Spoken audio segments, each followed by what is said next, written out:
very long time. I know that it's my mistake. I haven't got time to film a YouTube video. But today's video is very special. It's been a year on YouTube now. Yes, a year. I can't even believe I'm saying that. Like exactly 1 year back, I was sitting in this exact place filming my first ever YouTube video, and it's been a journey. It's been quite a journey. Like there has been ups, there have been downs, there has been so much fun, then so many days where I've been like I don't want to film, so many days where I've been like I want to film a video today, and so much has happened in this entire journey, and we're going to talk all about that today. So if you've been here from the start, I am so grateful and so thankful for you, because in the start, people who are there from the start are the ones who really want to support you and who really care for you. And for the ones who are new here, welcome to my channel, and if you haven't watched my videos, go watch them, subscribe to my channel and do all of that. So now we're directly going to get into how I started my YouTube channel and what all went behind it. First of all, let me tell you this, I love YouTube. YouTube is like you all might think that you are not making videos so often now, but no, trust me, I love making YouTube videos. It's always been the same from the start, and I wanted to start my channel when I was after my 10th birth, so when I was 16, but I thought I was too young and I wanted to learn more and be well prepared before I start my channel. So then I finally started my channel when I was 18, right after my 12th birth and right in the start of the lockdown. Yes, you know, I started my channel in the lockdown and it really worked out for me. So as I was saying, I was always keen on starting my YouTube channel, but I wanted to learn more.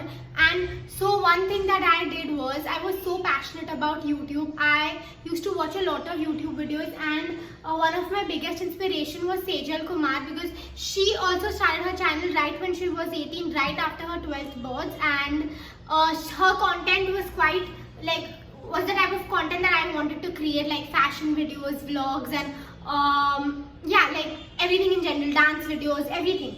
So like you all know that I don't have a niche on YouTube, I make everything. So what I did was, whenever I saw a video that I liked, or whenever I thought of a video in my mind, I used to write it down in my book. So this is a book that has 2020 written on it, and I used to use it last year. So this book has literally like around 50 YouTube video ideas, and trust me, before you start a YouTube channel, you have to write down some video ideas, otherwise once you start a channel, you're going to be blank. So I had made a point in my head that I will only start my channel if I have 50 YouTube video ideas. And yeah, I used to write one video idea every day, and this was during my 12th birth when I used to study, and in my free time I used to watch YouTube videos, or I used to also watch reference videos like how to start a channel, what all do you need, you know the basics, yeah, right? I used to do all of that. I was so keen on making a YouTube channel that I did literally all the research that I could. So the first thing that I did was I wrote down all the video ideas in my book, and then I also manifested like growing my channel. And trust me, you might think that I'm just saying this, but manifestation works a lot. You have to say it out loud in the universe that you want it, or rather you have it. That's how you get it. So I used to I had written it down, how many subscribers do I want at the end of the year, and I can tell you we are way more than that now. I'm really grateful for that. So yeah, manifestation works, and writing down whatever you want, trust me, it helps. You might think that what is she saying, but no, it's true. Then I had this another book. I'm never going to throw these books away because it has it's like my YouTube journey. This book was literally my YouTube book where I used to write down scripts, or where I used to write down any idea whenever I need anything for YouTube. As you can see, it has Kanchi Sharma written on it with the YouTube logo. Yes. Now coming to the fun part, how I used to film my videos. Now that has changed so much over the time. Trust me if I tell you, in the start when I used to make a YouTube video, my entire family knew I was filming a video. Like someone had to help me film. I used to film on my dad's phone in the start for a few months. My dad used to help me filming, and my mom used to also help me film. I used to film on my dad's phone, and like sometimes my mom would film for me, sometimes my dad would film for me. But I'm telling you, everyone knew I was filming a YouTube video, and I didn't have a tripod back then. I didn't have a ring light. I used to make the setup on my own. Like what you do is, this is a hack. Get some books, put a stool, put a table on that, put books on it, and then put your phone on it. That's what you do when you don't have a tripod. You can watch my previous videos and I guess you'll know that what I'm talking about. And now I film on my own. Like I don't need anyone's help. That's been an upgrade. Like I got a ring light, I got a tripod, and yeah, I also got a Bluetooth button. Like you don't need to go and switch off the video every time. You can just press it. And I got my phone. Like I got my iPhone, so I film on that. So yeah, and I'm telling you, if you want to start your channel, then don't think that you don't have good quality. Like you will think about quality first. Of course, quality is very, very, very important, but just go with it. Just start once you start, you'll know that you'll know what you want to do. And if you really want it that bad, then you should go for it, and slowly things will improve. Like obviously you can't improve in a day. Your quality will improve as you grow and as you learn more. And the next thing that I want to say is that filming videos is not at all easy. Trust me, the things that go behind it. Switch off the fan. I have to switch off the fan when I'm filming because the sound comes. Or if I switch on the AC, sometimes it's too cold, so I have to film like in the garmi, like this, how I am doing right now. Then you have to close your windows. You have to tell everyone in your house, I'm filming a YouTube video, please be quiet, no one come here. Still there'll be like so many disturbances. Next thing, every time you don't have your mood to film. This has happened so many times with me. Like you decide to film a video but you just can't film, and then the video turns out to be very okay. So I'm telling you all this, if you don't feel like filming, don't do it. Film when you feel like the most, like when you feel the most active and you feel like yeah I can film right now, do it that time.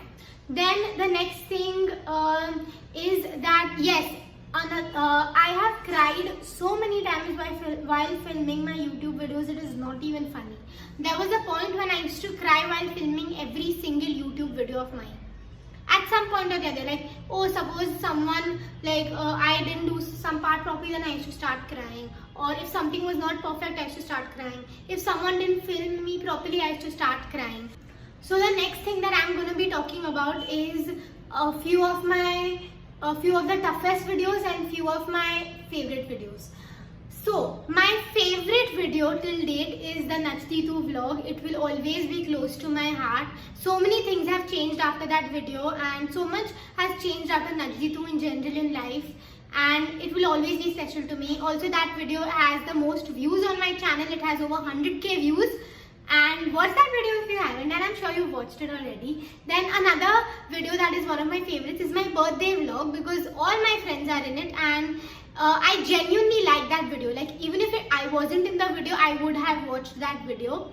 And another video that I like is my Colaba vlog. Yes, I love how that video turned out. Everything in general, the way like that was one video that I wanted to film since I started my YouTube channel, and even before that, like even before I had a YouTube channel, I knew I want to film a Colaba vlog one day and do the style in a budget challenge. So that was one thing that I love, that I finally did it, and I'm going to do more of those videos. And the toughest videos, okay.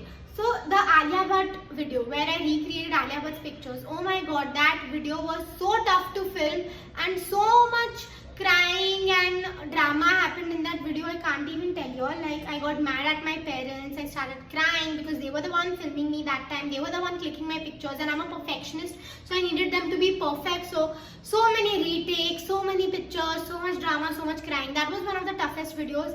And another one, all the fashion vlogs, or not the fashion vlogs, the fashion videos in general are very tough to film because you have to change your outfits 4-5 times in one video, and trust me, that is not the easiest thing to do. Your entire cupboard is on your bed at that time when you're filming a fashion video. Finding outfits, wearing them, filming, changing outfits, doing all of that is a serious task, but fashion videos have my heart till date. I will never stop filming fashion videos, and I love them. So the next thing that I'm going to talk about is thank you to all of those people who have commented on every single video of mine right from the start.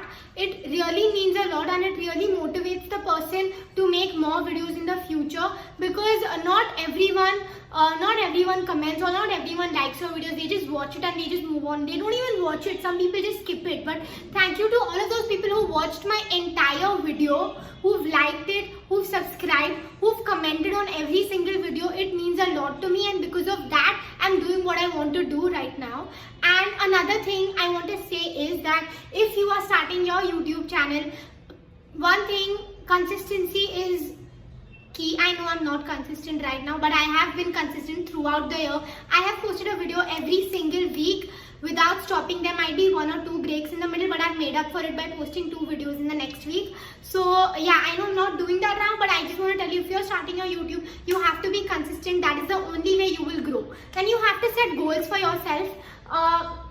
I set a goal for myself that by the end of 1 year, I want 1,000 subscribers, and look at us now, we are almost at 4,000 subscribers. It's a great deal, and I also want to thank y'all because you all subscribe to my channel. Another thing is that I also aimed for myself to be monetized at the end of the year, but I got monetized before that only, like before a few months. So I'm going to tell you all thank you for that. Don't skip my ads, please. It means a lot to me. Then the next thing that I'm going to say is the quality of videos. Like, if you all see my first video now, and if you see me now, obviously confidence has improved. Then the way I film my videos, quality has improved. My type of content has improved. I started making vlogs. I'm trying to make as many vlogs as I can, and that's something I really want to do in the future, make more vlogs, because I'm seeing that you all are really enjoying my vlog videos, and more of fashion videos, like more good quality fashion videos. So yeah, so if you watch my previous videos, you will know the change in me, and you will know the growth, and still there's a lot more to come. This is just the start. It's just a year, and YouTube is like my passion, you all know that. So I'm going to make a lot of videos in the future. You all have to watch out. So yes, I guess I've covered everything that I wanted to say in this video, and I just want to say that always try to be better than what you are. Always try to get out of your comfort zone, and always try to innovate and create your own create what you want, and create what you have in your mind. Don't try to copy someone, or don't try to think that they've made this video, so I'm also going to make your own video. Add your own flavor to it. Yes, that's what I'm going to say, and that's what I've been doing all this while. And yeah, thank you so much for supporting me throughout this entire journey. It's been very, very special to me. It will always remain special to me. YouTube is my heart. YouTube has my heart, and I promise to be more active now. I know I've said this since the last 2 or 3 videos, but I will try to be more active. And lastly, like, share and subscribe to my channel. Yes, I will always continue to say that I'm not going to stop saying that, because you know the drill. And see you soon, very, very soon. Let me know your favorite video of mine from my entire YouTube journey, and what videos do you want me to make next.